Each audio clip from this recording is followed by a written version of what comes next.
तिला कळलं असेल, मी योग्य केलं का? क्युरिओसिटी पेक्षा अंडरस्टँडिंग जास्त मॅटर करते. तरी प्रत्येक वेळी पार्टनरला काहीतरी वेगळं जाणवतं असं नसतं. हे सीमन आहे असं एक्सप्लेन करता येईलच असं नाही. एकदा शांत क्षणी कपल एकमेकांसोबत कम्फर्टेबल असतात, पण मनात एक प्रश्न मात्र अनेकदा न बोलताच राहतो. सेक्स दरम्यान सीमन आत गेल्यावर नेमकं काय फील होतं आणि पार्टनरला ते कळतं का? हा प्रश्न आपल्या एका फॉलोअरने पाठवला. थोडा पर्सनल वाटणारा प्रश्न असला तरी खूप प्रॅक्टिकल आहे, कारण यामध्ये क्युरिओसिटी पेक्षा अंडरस्टँडिंग जास्त मॅटर करते. याबाबत प्रसिद्ध सेक्सॉलॉजिस्ट डॉक्टर उमेश मुंदडा यांच्याशी चर्चा केली आणि त्यांनी ही गोष्ट अतिशय स्पष्ट आणि प्रॅक्टिकल पद्धतीने समजावून सांगितली. डॉक्टर उमेश मुंदडा यांचं आशा किरण सेक्स क्लिनिक 1985 पासून लोकांच्या सेवेत आहे.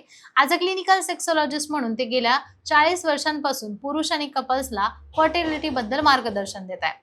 महाराष्ट्रामध्ये मुंबई, पुणे, नाशिक, कोल्हापूर नगर या शहरात त्यांचे क्लिनिक आहे. संभाजीनगर येथे मुख्य शाखा आहे, जिथे ते सोमवार ते शुक्रवार असतात आणि पुण्याला, मुंबईला ते शनिवारी आणि रविवारी असतात. डॉक्टर मुंदडा सांगतात की सर्वात आधी एक गोष्ट क्लिअर असावी. सेक्स दरम्यान सीमन आत गेलं तरी प्रत्येक वेळी पार्टनरला काहीतरी वेगळं जाणवतं असं नसतं.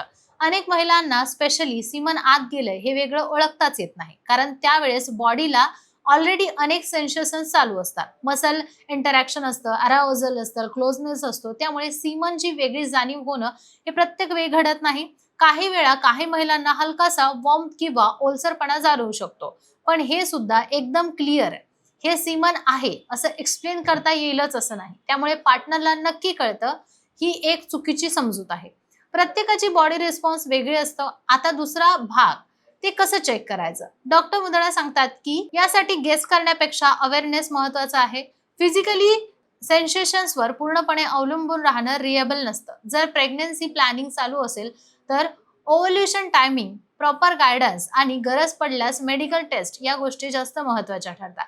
फक्त फील झालं की नाही यावर निर्णय घेणं योग्य नाहीये. त्यामुळे अजून एक स्टेबल पण महत्त्वाचा मुद्दा आहे, इंटिमसी म्हणजे फक्त फिजिकल घटना नाही. अनेक वेळा कपल अशा छोट्या गोष्टींवर ओव्हर थिंकिंग करतात. तिला कळलं असेल, मी योग्य केलं का? पण या विचारांमुळे अननेसेसरी प्रेशर येतो. डॉक्टर मुंदडा सांगतात की क्लिनिकमध्ये अनेक कपल्स अशा डाऊट घेऊन येतात, पण डिस्कशन केल्यावर लक्षात येतं की प्रॉब्लेम नसतो, पण फक्त क्लिअरिटी नसते. सेक्शुअल हेल्थमध्ये अर्धवट माहितीमुळे कन्फ्युजन तयार होते. यासाठी सगळ्यात प्रॅक्टिकल जो अप्रोच आहे तो म्हणजे ओपन कम्युनिकेशन. जर पार्टनर कम्फर्टेबल असेल तर अशा गोष्टींमुळे हलक्या नॅचरल पद्धतीने बोलणं, यामुळे दोघांनाही क्लिअरिटी मिळते. कारण प्रत्येकाची बॉडी सेन्सिटिव्ह आणि अनुभव वेगळा असतो आणि हे समजून घेणंच खरी इंटिमेसी आहे. शेवटी एक गोष्ट लक्षात ठेवा, सेक्स मध्ये प्रत्येक सेन्सेशनला नाव देणं किंवा मेजर करणं आवश्यक नाहीये. काही गोष्टी नॅचरली फ्लो होऊ द्याव्या लागतात, तर रिलेशनशिप जास्त कम्फर्टेबल आणि स्ट्रेस फ्री राहतो. जर तुम्हाला सेक्स हेल्थ किंवा इंटिमसी बद्दल काही शंका असतील तर डॉक्टर उमेश मुंदडा यांच्या आशा किरणमध्ये येऊन तुम्ही नक्कीच प्रॅक्टिकल नॉलेज घेऊ शकता. बाकी चॅनलला सबस्क्राईब करा.